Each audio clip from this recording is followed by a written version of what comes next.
In tonight's Healthier Me, parents often warn kids about touching hot stoves, but a large number of pediatric burns occur on an object you might not expect. We're talking about treadmills. Researchers at Nationwide Children's Hospital in Columbus, Ohio, looked at charts from a pediatric burn unit over 4 years. Treadmill-related burns were the second most common type of hand burn injury among kids. Now, doctors say children can get their hands stuck inside the treadmill, and the running belt can cause severe friction burns. More than 12,000 kids are treated in emergency rooms each year for an injury related to exercise equipment.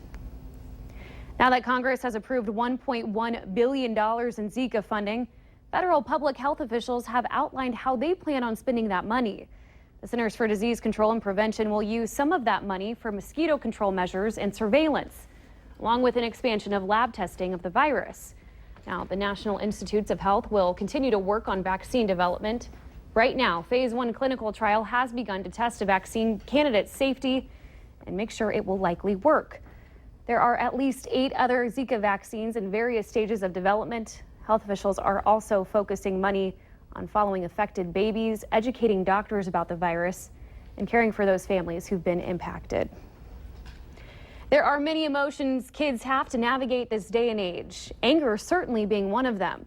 When a child has a difficulty controlling their temper, it can become a real challenge for parents.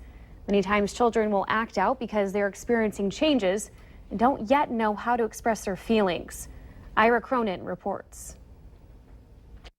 What may be causing that? Are there changes at school? Are there changes at home? Oftentimes kids have what we call big feelings and they just don't know how to appropriately express them. Doctors say it's important for parents to remember that anger is a common emotion, especially in younger kids who often don't get what they want. Many times it can be caused by the fact that young children have very little control over things in their life and don't have many opportunities to make decisions for themselves.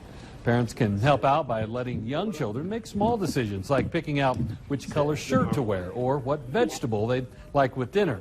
Parents also need to keep in mind that young children are not able to put their wants and needs into context with the big picture, so it's important to be patient with them. Also keeping in mind that parents often perceive that kids get mad over silly things or little things, but those things, while they may seem silly or little to us as adults, are probably very important to the child. And the same principles apply to teens who may be dealing with situations in their lives that are out of their control. Anger may be how they try to cope with those feelings as well. Being patient and keeping the lines of communication open with your teen is also an excellent rule of thumb.